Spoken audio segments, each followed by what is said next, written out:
தமிழ்ல நான் ஏற்கனவே சொன்னேன் உங்க இன்ட்ரோடக்ஷன்லேயே, தமிழ்ல வந்து நல்ல டாக்குமெண்ட்ரியை அந்த லெவலப் பண்ணியிருக்கு. உங்களுக்கு நீங்கள் அதை கிரியேட் பண்ணுறீங்க, பட் அதுலேருந்து முன்னாடி ஒரு ஆடியன்ஸை பார்த்தா தமிழில் ஒரு பெரிய இந்த மாதிரி ஒரு டாக்குமெண்ட்ரிக்கு முன்னாடி வந்ததே இல்லைல்ல. எனக்கு தெரிஞ்சு டாக்கு சீரியஸ்ன்னு தமிழில் வந்ததே இல்லை. டாக்குமெண்ட்ரி தமிழில் வந்து வந்திருக்கு ஒரு கமர்ஷியலாக இவ்வளோ பேர். ஆனால் ஏன்னா இதான் ஓடிடி தளத்தில் இருக்கிற காலகட்டங்களில் அப்படி கூட வச்சுக்கலாங்க இருக்குது. ஆனால் இப்போ தமிழில் பார்த்தீங்கன்னா தமிழுக்கு வந்து ரொம்ப நீண்ட நெடிய ஆவணப்பட வரலாறு இருக்குது. பல பேர் ஆவணப்படங்களுக்காக தொடர்ந்து இயங்கிட்டே இருக்காங்க. இப்போ கரண்ட்டாக ஆர்பி அமுதன் சொல்லி கேள்விப்பட்டிருக்கு, மறுபக்கம்னு ஒரு அமைப்பு வச்சுருக்காரு. அவர் வந்து வருஷம் சொல்கிறது தப்பு. அவர் 3 மாதத்துக்கு ஒரு வாட்டி வந்து ஆவணப்பட திருவிழா நடத்துகிறாரு. அவரு ஹீஸ் ரொம்ப well known documentary film maker. திவ்ய பாரதி இருக்காங்க, கக்கூஸ் டாக்குமெண்ட்ரி எடுத்தவங்க. இந்தியா லெவலில் பார்த்தீங்கன்னா ஆனந்த் பட்வர்த்தன் இருக்கார். நம்ம ஊர்லேயே அருள் லீலன்லாம் டாக்குமெண்ட்ரி எடுத்திருக்காரு. அந்த பல டாக்குமெண்ட்ரி ஃபிலிம்ஸ் எடுத்திருக்காங்க. பட் எனக்கு தெரிஞ்சு டாக்குமெண்ட்ரி சீரியஸ் வந்து வந்ததில்லை. அதில் இது ஃபஸ்ட் டைம் அட்டெம்ப்ட் அப்படின்னு எடுத்துக்கலாமே தவிர டாக்குமெண்ட்ரிஸ்க்கு நமக்கு முன்னாடி நிறைய பேர் பண்ணியிருக்காங்க. அட்டெம்ப்ட் அண்ட் ஃபர்ஸ்ட் சக்ஸஸும் கூட இல்லை. அந்த அட்டெம்ப்டில் ரொம்ப ஒரு கமர்ஷியல் சக்ஸஸ் அப்படிங்கிற திருப்பி சொல்கிறேன். என்னன்னா ஏன்னா பட்டி தொட்டியில் இருக்கவங்கலாம் போயிட்டு ஒரு டாக்கு சீரீஸ் பார்த்துட்டு இருக்காங்க. கரெக்ட். இல்லை அது இப்போ கமர்ஷியல் சக்ஸஸ்ன்றதை நம்ம பொதுவாகவே இங்கே கமர்ஷியல் படம் தான் குறைச்சி பார்த்துருவாங்க இல்லையா. எனக்கு என்னோட கோடு எதுனா கமர்ஷியல் வேறு, மசாலான்றது வேறு. எப்போ காசு இன்வால்வ் ஆகுதோ அப்போயே அது கமர்ஷியல் ஆகிடுது. நீங்கள் என்ன தான் ஆர்ட் ஃபிலிம் எடுத்து தேட்டருக்கு கொண்டு வந்து ஒருத்தர் 120 ரூபா 150 ரூபா டிக்கெட் வாங்கி உள்ளே போனால் அது கமர்ஷியல் படம் தான். ஏன்னா அவன் அந்த காமர்ஸ்குள்ளே அவனும் உள்ளே வந்துட்டான். அது கமர்ஷியல் ஆகிடுச்சு. அதுக்கப்புறம் கமர்ஷியல்னாலே நாங்கள் வந்து தொடமாட்டோம், நாங்கள் ஆர்ட் ஃபிலிம் மேக்கர்ஸ் அப்படின்னு சொல்கிறதெல்லாம் சும்மா ஹம்பக். அதெல்லாம் என்னென்னா அதில் நம்ம கூடுமான அளவுக்கு நேர்மையாக இருக்கணும், நேர்த்தியாக ப்ரெசென்ட் பண்ணணும். இந்த மசாலாத்தனங்கள் இருக்கு இல்லையா, அது ரசிக்கிற ஆடியன்ஸ் இருக்காங்க. அப்படிப்பட்ட படங்களும் தேவை, அதுக்கான இது இருக்குது. பட் ஆனால் நமக்கு ஒரு ஸ்டைல் இருக்குது. நம்ம கோடு வந்து இதுதான். நம்ம கமர்ஷியலாக சில விஷயங்கள் ரொம்ப ஓப்பனாக சொல்கிறதா தான். இதில் ஏன் அந்த ஃபிக்ஷன் போர்ஷன்ஸ் வருதுன்னா ஒரு கமர்ஷியலாக ஒரு சுவாரஸ்யத்துக்காக தான் வருது. ஒரு டாக்கு சீரியஸ்க்கு அது பெருசாக அவசியம் இல்லை. எக்ஸாக்டாக என்னென்னா இப்போ பார்த்தீங்கன்னா உலகம் ஃபுல்லாகவே முன்னாடி இதை டாக்கு ஃபிக்ஷன் சொல்லிட்டு இருந்தாங்க, டாக்கு ட்ராமான்னு சொல்லிட்டு இருந்தாங்க. பட் ஆனால் இப்போ டாக்கு சீரியஸுன்ற வகைக்குள்ளேயே ஃபிக்ஷன்லாம் ஈஸியில் வர ஆரம்பிச்சு. அது வந்து அக்செப்ட் பண்ண ஆரம்பிச்சிட்டாங்க. ரொம்ப சகஜமாகிடுச்சு. அது ஒரு சுவாரஸ்யத்தை கொடுக்குதில்ல உங்களுக்கு. அது இன்னொன்று என்னென்னா எங்களுக்கு எங்கே ஹெல்ப் ஆச்சுன்னா வீரப்பன் வந்து இப்போ நிறைய சொல்லிட்டே போவார். இப்போ 1 2 3 4 சொல்லிட்டே போகிற வச்சோங்களேன். எனக்கு 1 2 தேவை, அதுக்கப்புறம் எனக்கு 6 7 தான் தேவைன்னா நடுவில் இந்த கேப் நான் ஜம்ப் பண்ணி பண்ண முடியாது. அங்கே ஒரு ஃபிக்ஷன் சார்ந்த ஒரு ஷாட்டு, ஏதாச்சும் ஒரு ட்ரோன் ஷாட் ஏதோ ஒன்று போட்டால் அந்த ஜம்ப் நம்ம ஈஸியாக ஸ்கிப் பண்ணிடலாம். அண்ட் ஆப்வியஸாக வீரப்பன் சொல்கிற எல்லாமே சுவாரஸ்யமாக இருக்கணும்னு அவசியம் இல்லை. சில விஷயங்கள் வந்து என்ன தான் வீரப்பனே சொன்னாலுமே ஒரு எபிசோட் நீங்கள் தாங்குவீங்க. வீரப்பன் பேசுகிறாருப்பா, இது வரைக்கும் வீரப்பன் பேசுனதே கிடையாது. எனக்கு தெரிஞ்சு இது வந்து ஃபர்ஸ்ட் ஆஃப் இட்ஸ் கைண்ட். ஒரு கிரிமினல், ஒரு குற்றவாளின்னு முத்திரை குத்தப்பட்டு கேஸ் இருக்கிற ஒரு கிரிமினல் அவரே அப்பீர் ஆகி நான் கொலை பண்ணேன், ஆனால் ஏன் கொலை பண்ணேன்னு ஒப்புதல் வாக்குமூலம் கொடுக்குறது உலகத்திலே முதல் வாட்டி. இது அப்படி தான் நக்கீரனோட டேப்புக்கான வேல்யூ அதுதான். ஆனால் நீங்கள் ஒரு எபிசோட் தாங்குவீங்க. ரெண்டாவது என்னடா பேசிகிட்டே இருக்காருன்ற மாதிரி நம்மளுக்கு தோணிடும். ஆமாம். ஸோ அதுக்கெல்லாம் ஒரு சப்போர்ட்டிங்காக ஒரு காம்ப்ளிமெண்ட் பண்ணக்கூடிய விஷயமாக தான் அந்த ஃபிக்ஷனை உள்ளே கொண்டு வந்தோம். அது சுவாரஸ்யக்காக கொண்டு வந்தது தான் அது. ஓகே, இப்போது டாக்கு சீரீஸ் பண்ணியாச்சு. பட் இப்போ நம்ம நிலத்தில் நடந்த நிறைய கதைங்களை வந்து பார்த்தீங்கன்னா டிரெக்டாக வந்து படமாவோ சீரீஸாவோ எடுக்க முடியாது. அதில் பல அரசியல் காரணங்கள் இருக்குது. நான் உங்களுக்கு எந்த கதைகளை பற்றி சொல்கிறேன்னு கூட உங்களுக்கு தெரியும். ஆனால் இந்த கதையே நம்ம ஒரு பெரிய ஒரு வெப் சீரிஸாக எடுக்கிறோம் அப்படின்னா அந்த சேலஞ்சை, அந்த வாய்ப்பு வந்துச்சா அந்த சேலஞ்ச் எடுத்து உங்களால் பண்ண முடியுமா? அண்ட் வேற ஒரு டைமென்ஷனில் காட்ட முடியுமா? தாராளமாக. அதாவது இந்த கதைனா வீரப்பன் சார்ந்த ஒர்க் ஷாப் சார்ந்த கதைகளை கேட்குறீங்களா? ஒர்க் ஷாப்போ இல்லை வீரப்பன் இல்லை, உங்களோட அப்ரோச்சே வச்சுக்கலாங்க. டாக்கு சீரிஸ் எடுத்துட்டீங்க, இதே அப்ரோச்சோட ஒரு வெப் சீரிஸ் எங்களுக்கு எடுத்துதாங்க வீரப்பனை மையப்படுத்தி அப்படின்னா அந்த சேலஞ்ச் எடுத்துகிட்டு இதே சுவாரஸ்யத்தோடு உங்களால் பண்ண முடியும்? தாராளமாக. அதான் சொல்கிறேன். இப்போ முதல்ல இனிஷியலாக நாங்கள் இந்த கதையை வந்து பல வாரம் யோசித்தோம். இப்போ நார்கோஸ்மாக யோசிச்சோன்னு சொன்னோம் இல்லையா, அது வந்து ஃபிக்ஷனல் வெப் சீரிஸ். அதுக்கான ஒர்க்கும் நாங்கள் ஆரம்பித்தோம். அதுக்கு ஆமாம். ஆனால் நீங்கள் ஃபுட்டேஜ் வந்து நீங்கள் ரொம்ப கம்மியாக தான் யூஸ் பண்ணிருக்க முடியும். இதில் வீரப்பன் ஃபுட்டேஜை நம்ம யூஸ் பண்ணுன்றதானே. ஏன்னா இப்போ அவரே வந்து உண்மையை சொல்கிறதுனால தான் இதோட மதிப்பு கூடுதில்லை. அதுதான் டாக்கு சீரிஸ் எடுத்தோம். ஸோ அதான் வகை எப்படி இருந்தாலுமே நம்ம எப்படி அதை அப்ரோச் பண்ணுறோன்றது தான் அதோட அவுட்புட் இருக்குது. இப்போ பெரிய கைங்க யாராவது பார்த்துட்டு, ஏன்னா எல்லாருக்குமே பிடிச்சிருக்கும் கண்டிப்பாக, பார்த்துட்டு உங்ககிட்ட பேசினாங்க அப்படின்னா. ஏன்ட்ட நேரடியாக பேசலை, நக்கீரன் கோபால் சார் பேசுகிறேன், ரஜினி சார் பார்த்து. அதான் நான் பெரிய கைங்கன்னோட எனக்கு ஃபர்ஸ்ட் மைண்டில் வந்ததே வந்து அவர் எதாவது பேசி, ஏன்னா அவர் வந்து உடனே பார்த்துட்டு கொஞ்சம் ஓக்கல நல்லா இருக்கு சொல்கிறவர் இல்லையா. அவர் வந்து அதுக்கு முன்னாடியே வந்து நக்கீரன் கோபால் சார் ரஜினி சாருக்கும் ரொம்ப பல வருட நட்பு இருக்குது. ரொம்ப அப்போ இருந்தே அவங்க ஃப்ரெண்ட்ஸ் இல்லையா. இந்த சீரியஸ் ஆரம்பிக்கிறதுக்கு முன்னாடியே அவங்க பிரபா இவங்க எல்லாருமே ரஜினி சாரை பார்க்க போயிருக்காங்க. அப்போ ரஜினி சார் கேட்டிருக்காரு, இது வந்து இப்படி பண்ணுறோன்னு சொன்னோன்னையும் நக்கீரன் பண்ணுறீங்கன்னு, நக்கீரன் வருதான்னு பல வாட்டி கேட்டிருக்காரு. ஏன்னா அவர் ரொம்ப தெளிவாக இருந்துறாங்கன்னா நக்கீரன்றது இது வரணுன்றதுல அவரும் ரொம்ப இருந்திருக்காரு. ஏன்னா நக்கீரன்றது வரும்போது தான் சில விஷயங்கள் ஓப்பனாக வரும், ஆத்தென்டிக்காக இருக்கும். ஏன்னா இது வெளியே கொண்டு வந்த ஆட்களே இதை சொல்கிறாங்கன்ற இந்த கதையை சொல்கிறாங்கன்றது ஒரு உண்மைத்தன்மை கொடுக்குது இல்லையா, அதை கேட்டிருக்காரு அவர். ஸோ அப்போ தான் இந்த சீரியஸ் அவர் இப்படி வரப்போகுதுன்னு தெரியும். பார்த்துட்டு அவர் எம்டிக்கு ஃபோன் பண்ணி அவர் பயங்கரமாக பாராட்டிருக்காரு போல், அவர் ரொம்ப பிடிச்சிருச்சு போல். சீசன் 2 எப்போ அப்படின்லாம் கேட்டிருக்காரு. அண்டு 4வது எபிசோட் பார்த்துட்டு என்னால் அதை கண்டினியூவாக பார்க்க முடியலங்க, அது ரொம்ப ஒரு மாதிரி ஆகிட்டேன், நான் நிப்பாட்டிட்டேன் அப்படின்னு சொல்லியிருக்காரு. பயங்கரமாக அப்ரிஷியேட் பண்ணிருக்காரு. அதுக்கப்புறம் நமக்கு தனுஷ் சார் பார்த்துருக்காரு போல், அவரு பார்த்துட்டு ரொம்ப ரொம்ப பயங்கரமாக பாராட்டிருக்காரு போல். அவரோட எடிட்டர்கிட்ட சொல்லி இது வந்து எடிட்டிங் மாஸ்டர் பீஸ், கண்டிப்பாக பாருங்கள் அப்படின்னு சொல்லி அவர் பார்க்க வச்சு. ஆமாம், ஏன்னா இதில் டாக்குமெண்ட்ரி பொறுத்தவரைக்கும் எடிட்டிங்கில் தான் கதை உருவாகும். ஒரு கதை ஸ்டோரி டெல்லிங் கதை அங்கே தான் உருவாகும். அவர் வந்து பல பேர் நான் பார்க்க சொல்லிட்டே இருக்கேன் அப்படின்னு இருக்காரு. நிறைய பேர் பார்த்துருக்காங்க, பல பேர் பார்த்துருக்காங்க. இவர் சீமான் அவர்கள் பார்த்துருக்காங்க. ஆமாம், அவர் உள்ளே இருந்திருக்காங்க, அவங்களுக்கு ரொம்ப பிடிச்சிருக்கு. பல பேர் பார்த்துருக்காங்க. எங்கள் அப்பா வந்து பார்த்த ஃபர்ஸ்ட் ஓடிடி கண்டென்ட் வந்து இதுதாங்க.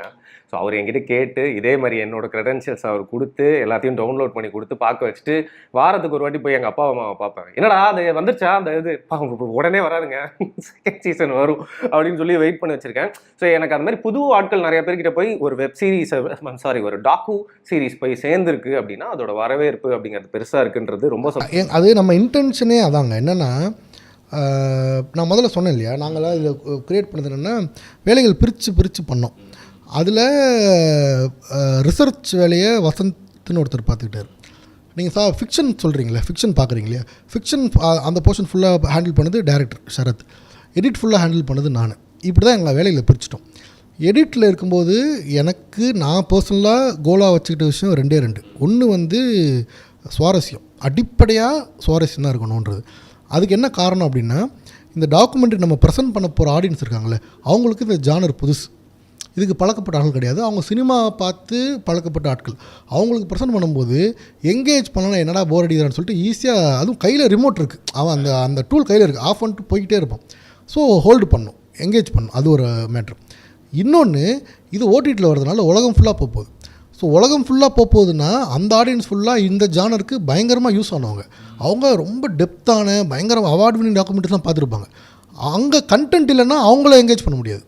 அவங்க என்னடா சும்மா பரபரன்னு கொண்டு போனால் டாக்குமெண்ட்ரின்னு சொல்லிட்டு அவங்களும் பாஸ் பண்ணிட்டு போய்டும். ஸோ இந்த 2 பேலன்ஸ் ஸ்ட்ரைக் பண்ணுறது இருக்கு இல்லையா, அதுதான் ஸ்டோரி டெல்லிங்கில் எடிட்டிங்கில் தான் ஸ்டோரி டெல்லிங் உருவாக்கணும் இல்லையா. அதில் எனக்கு இருந்த சேலஞ்ச், எனக்கும் எடிட்டர் ராம்பன் 2 பேரும் உட்காந்து தான் ஃபுல்லாக எடிட் பண்ணோம். எங்களுக்கு இருந்த சேலஞ்சே அதுதான். இப்போ ரெண்டு சைட்லேருந்துமே எங்களுக்கு பாராட்டு வரும்போது அது எங்களுக்கு ரொம்ப சந்தோஷமாக இருக்குது. ஏன்னா வெவ்வேறு வார்த்தைகளில் சொல்கிறாங்க. சில பேர் வந்து க்ரைம் த்ரில்லர் மாதிரி இருக்குன்றாங்க, பரபரன்னு போகுது, சினிமா மாதிரி இருக்குன்றாங்க இல்லையா. இது எல்லாமே என்னென்னா அந்த ஸ்டோரி டெல்லிங்கை குறிப்பிட்றாங்க. இப்போ நம்ம ஊரில் சினிமா பார்த்து, இப்போ எங்கள் பசங்களாம் இருப்பாங்க, எங்கள் ஏரியா பசங்களாம் இருப்பாங்க, அவங்களாம் டாக்குமெண்ட்ரி பார்த்தே இல்லை, அவங்களாம் பார்த்துட்டு பயங்கரமாக இருக்குடான்றாங்க. ஸோ கமர்ஷியலாக படம் பார்க்குறவங்க அவங்களுடைய தேவைகளையும் இது கேட்டர் பண்ணியிருக்கு. இன்னொன்று, நமக்கு தெரிஞ்ச மற்ற சர்க்கிள்லாம் இருக்கும். இப்போ பொலிட்டிக்ஸில் ரொம்ப பயங்கரமாக படிக்கக்கூடிய ஆட்கள், அவங்களாம் பார்த்து ரொம்ப பல விஷயங்களை நுட்பமாக பேசியிருக்குன்றாங்க. ஸோ அவங்களையும் தொட்டிருக்கு. ஸோ அப்போ நம்ம எதிர்பார்த்த இன்டென்ட் பண்ண அந்த 2 இது பேலன்ஸுமே நாங்கள் ஸ்ட்ரைக் பண்ணிட்டோன்றது எங்களுக்கு பயங்கர சந்தோஷமாக கேட்கலாம்னு நினச்சேன். பட் நான் டைவர்ட் ஆகி ஃபஸ்ட்டு வேறு எங்கேயோ போயிட்டேன். இப்போது செலிப்ரிட்டிஸில் வந்து இப்போது ஆக்டர்ஸ் மாதிரி நிறைய பேர் பார்த்துருக்காங்கன்னு சொன்னீங்க. பொலிட்டீஷியன்ஸ், அவங்க பேரை சொல்லனாலும் பரவாயில்ல, ஓகேனா நீங்கள் சொல்லலாம். அது மாதிரி யாராவது பெரிய பொலிட்டீஷியன்ஸ் இதை பார்த்து அவங்களோட கண் பார்வைக்கு இது போயிருக்கா, ஃபுல்லாக கன்சியூம் பண்ணியிருக்காங்களா? இல்லை, அது எனக்கு தெரிஞ்சு எவ்வளோ தூரம் போச்சு. அதான் சீமான் பார்த்துருக்காப்புல. அதுக்கப்புறம் வந்து சிபிஎம் தோழர்கள் சில பேர் பார்த்துருக்காங்க. ஆனால் பெரிய ஆட்கள் பார்த்தா, ஏன்னா நக்கீரன் கோபால் சார்ட்ட பேசியிருப்பாங்க, நம்மகிட்ட பேச மாட்டாங்களா, அவங்கள்ட்ட பேசியிருப்பாங்க. இப்போது டேரக்டர் வெற்றிமாறன் இருக்கார்ல, அவர் மேலே வந்து நிறையா போலீஸ்க்கு வந்து ரொம்ப கடுப்பு காண்டு அப்படின்னே சொல்லுவாங்க. அந்த மாதிரி வந்து நீங்கள் காட்டியிருக்கீங்க, உண்மையாக தான் காட்டியிருக்கீங்க. பட் நிறைய போலீஸ் அதை வந்து அப்படி எடுத்துக்க மாட்டாங்களா, என்னடா நம்மளை பற்றி தப்பாக இது மாதிரி காட்டிட்டாங்க அப்படின்னு சொல்லிட்டு ஒரு கோவம் இருக்கும்ல. அது மாதிரி யாராவது எதாவது சொன்னாங்களா, இல்லை பார்த்துட்டு உங்களுக்கு எதாவது கேள்விப்பட்டீங்களா, இல்லை போலீஸ்லாம் அதை எப்படி பார்த்துருப்பாங்கன்னு நினைக்கிறீங்க? இல்லை, என்னென்னா எல்லா போலீஸும் அந்த மாதிரி இல்லை. ஏன்னா நாங்கள் ரிசர்ச் பண்ணும்போது ஈவன் அந்த டைம் நான் சொல்கிறது, இந்த ஒர்க் ஷாப் கொடுமை நடந்துகிட்டு இருந்துச்சு இல்லையா, அந்த டைம்லேயே அந்த கொடுமைகளை பார்க்க பிடிக்காமல் அந்த வேலையை விட்டு வந்த பல போலீஸ் அதிகாரிகள் இருக்காங்க. இப்போ வரைக்கும் அங்கே நடந்தது தப்பு தான், நாங்கள் ரெக்ரெட் பண்ணுறோன்னு சொல்கிற போலீஸ் அதிகாரிகள் இருக்காங்க. நாங்கள் அப்படிப்பட்ட அதிகாரிகளை சந்தித்தோம். அவங்க ஆஃப் கேமரா எங்கிட்ட ரொம்ப ஓப்பனாக பேசுவாங்க, ரொம்ப கொடுமை நடந்துச்சு, ரொம்ப தப்பு தான், அப்படி ரொம்ப ரெக்ரெட் பண்ணுற விஷயங்கள்லாம் அவங்க பேசுனாங்க. பட் ஆன் கேமரா அவங்க பேச முடியாத சூழல் இருந்துச்சு. ஸோ அப்படிப்பட்ட போலீஸ் அதிகாரிலாம் இருக்காங்க. எங்களுக்கு இந்த சீரியஸ் பார்த்துட்டு ஒன்று வர, ஏன்னா இது மக்கள் மத்தியில் வச்சாச்சு, மிகப்பெரிய அளவில் ஒரு ஒரு ஒரு வீச்சு கிடச்சிருச்சு. இதுக்கப்புறம் அந்த மாதிரி ஒரு எதுவும் எங்களுக்கு எதுவும் வரல. ஆனால் எப்படி வந்திருக்குன்னா, நீங்கள் சீரியஸில் ஒரு 4வது எபிசோடில் அந்த பாதிக்கப்பட்ட மக்கள்லாம் அந்த ஒரு கமிஷன் போட்டிருப்பாங்க, நீங்கள் பார்த்துன்னா தெரிஞ்சிருக்கோம், சதாசிவம் கமிஷன் சொல்லி. அதுக்கு வந்து நக்கீரன் என்ன பண்ணுச்சுன்னா, ஃபுட்டேஜ் அந்த பாதிக்கப்பட்ட மக்கள்லாம் ஊர்வலமாக கூட்டு போனாங்க. நக்கீரன் கோபால் சார் வந்து ஊர்வலமாக கூட்டு போனாங்க. ஸ்கூல்லேயே எங்கேயோ மண்டபத்தில் உட்கார வச்சு அங்கேருந்து கலெக்டர் ஆஃபீஸ்க்கோ எங்கேயோ ஊர்வலமாக கூட்டு போனாங்க. அப்போ எல்லாம் பாதிக்கப்பட்ட மக்கள். அந்த மக்கள் தான் இந்த போலீஸ்காரன் தான் என்ன ரேப் பண்ணா, இந்த பண்ணான்னு சொல்லி வாக்குமூலம் கொடுத்தவங்க. அவங்கள கூட்டு போனாங்க. இந்த மேட்ரை வச்சு அவங்கள வந்து பொட்டா கேஸ்லேயே எவ்வளோ அரெஸ்ட் பண்ணிருக்காங்க. பொட்டா கேஸில் மறுபடியும் 2001 ஆட்சி மாற்றதுக்கப்புறம் அரெஸ்ட் பண்ணிருக்காங்க. அப்படி அரெஸ்ட் பண்ணதுக்கப்புறம் அவங்கள்ட்ட கேட்ட முதல் கேள்வி, அப்போ ஒரு டிஎஸ்பி ஒருத்தர் இருந்திருக்காரு, அவர் கேட்ட முதல் கேள்வி என்னென்னா, உனக்கு எவ்வளோ தைரியம் இருந்தால் போலீஸ்காரனை எதிர்த்து அவ்வளோ பெரிய மக்களை கூப்பிட்டு நீ ஊர்வலம் கூட்டு போவ, நாங்கள் ரேப் பண்ணோம் அப்படின்னு ப்ரூவ் பண்ணுறதுக்கு கொடுப்போம், நாங்கள் அப்படி தான் பண்ணோம், நீ அதை கேட்க நீ யாரான்னு சொல்லி அவங்களுக்கு அப்போ பயங்கர ப்ரெஷர் இருந்திருக்கு. நிஜமாக எங்களுக்கு நாங்களாம் கிட்டத்தட்ட ஒரு ஷீல்டு எடுத்தோம். ஏன்னா நம்ம இப்போது ஒரு ஓடிடி சீரியஸ் பண்ணி ஒரு ஃபிலிம் பண்ணி வெளியே வந்துருச்சு. வெளியே வந்ததுக்கப்புறம் கிடைக்கிற கான்சிக்வன்சஸ் வேறு. அப்போ அவங்களுக்கு யோசிச்சு பயம். ஆனால் நக்கீரன்ற ஒரு பெரிய இது இருக்குது, நமக்கு நக்கீரன்ற ஒரு பெரிய சப்போர்ட் இருக்குது, ஒரு ஷீல்டு மாதிரி இருக்குது. ஆனால் இது எல்லாத்துலேருந்தும் அவங்களுக்கு நடந்த இது இருக்கு இல்லையா, மிரட்டல்கள், அச்சுறுத்தல்கள் இருக்கு இல்லையா, அது ரொம்ப ரொம்ப கொடுமை. இன்ஃபேக்ட் அவங்களுக்கு வந்து இந்த ஃபுட்டேஜை நீங்கள் கேட்டிங்க எப்படி ஐடியா வந்துச்சு, இந்த ஃபுட்டேஜ் 96 எடுத்து 27 வருஷம் அதை பாதுகாத்து வச்சதே பெரிய விஷயம். சொன்னார் ஏதோ ஒரு பாத்ரூமில் அது சில அது அங்கங்கே ஒவ்வொன்று வச்சுருந்துருப்பாங்க. ஒரு 13 வாட்டியோ ரைடு வந்திருக்கு, இந்த ஃபுட்டேஜை எடுத்துகிட்டு போகிறதுக்கு ரைடு வந்திருக்கு, பல இது நடந்திருக்கு, எல்லாத்துலேயுமே இந்த பாதுகாத்து வச்சுருக்காங்க. அண்டு இப்போ வெளியே கொண்டு வந்ததுக்காக நக்கீரன் ரிப்போர்ட்டர்ஸை பார்த்தா சுட்டுருங்க அப்படின்னு சொன்ன காவல்துறை அதிகாரிலாம் எடுத்திருக்காங்க காட்டுக்குள்ளே இந்த வீரப்பன் மேட்ரிக்ஸ். ஏன்னா எப்போனா இந்த ஒர்க் ஷாப் மேட்டராக வெளியே கொண்டதுக்கப்புறம் போலீஸ் இப்பெலாம் பண்ணாங்க, ரேப் பண்ணுற மேட்டரை வெளியே பண்ணதுக்கப்புறம் நக்கீரன் ரிப்போர்ட்டர்ஸ்க்கு கொலை மிரட்டல் இருந்துச்சு, அச்சுறுத்தல்லாம் இருந்துச்சு. அதை அவங்க ஃபேஸ் பண்ணது. நக்கீரன் கோபால் சாருக்கு ஆஃபீஸாக இருக்கும், அவங்க தான் அதோட தலைமை பொறுப்பு இருக்கும்போது நக்கீரன் தொடர்ந்து அது பண்ணிகிட்டே இருந்துச்சு. அப்போ அவங்க பயங்கர கோவம் இருந்திருக்கும். அதெல்லாம் அவங்க தாக்கு பிடிச்சது பெரிய விஷயம். அதை விட அந்த மக்கள் இருக்காங்கள்ல, அவங்க இத்தனை கொடுமைகளையும் சந்தித்து இப்போ வரைக்கும் அவங்க வந்து அந்த நீதி கேட்டு போராட்டிருக்காங்க. அவங்களுடைய போராட்டம் தான் பெருசு. எங்களுக்கு வர மிரட்டலோ ஏதோ அதெல்லாம் ரொம்ப சப்ப மேட்ரு. இவ்வளோ கொடுமைகளை அனுபவிச்சும் உடஞ்சிராமல் நின்று இப்போவும் தைரியமாக அதை பேசி எனக்கு வந்து நீதி வேணும், என்ன இப்படி பண்ணவனுக்கு தண்டனை வேணும்னு கேட்குறாங்கல்ல, அதுதான் நம்ம செல்யூட் பண்ண வேண்டிய அவங்க மிகப்பெரிய தைரியம் வந்து அவங்களுக்கு தான் இருக்குது. அதுதான் நம்ம பசங்களாம் சேலஞ்ச் பண்ணி இந்த படம் பாடுறா கொடூரமாக இருக்கும், நம்ம அந்த சேலஞ்சினாலே போயிட்டு அந்த கொடூரமான படங்கள்லாம் வந்து பார்த்துருப்போம் சரியா, ரொம்ப கோராக இருக்கும். அதெல்லாம் கூட வந்து சரி ஓகே படம் இது வந்து பார்த்துறப்போ ஒரு பாயிண்ட் ஆஃப் டைமில் கொஞ்சம் ரொம்ப மைண்டு வந்து பாஸ் ஆயிடுச்சு அப்படின்னு தான் சொல்லணும். ஏன்னா நீங்கள் சொல்கிற அந்த ஃபுட்டேஜில் ஒரு அம்மா பேசுகிறாங்க, அந்த கரண்ட் ஷாக் வச்சு வாய் ஒரு மாதிரி இழுக்குது, அவங்கள திருப்பி இப்பயும் எடுத்திருக்கீங்க, இப்பயும் அதே மாதிரி இருக்குது சரியா. நம்ம எவ்வளோ காட்டினாலும் வந்து அவங்களோட அனுபவத்தை வந்து அதை விவரிக்கவே முடியாது அப்படின்னு சொல்லலாம்.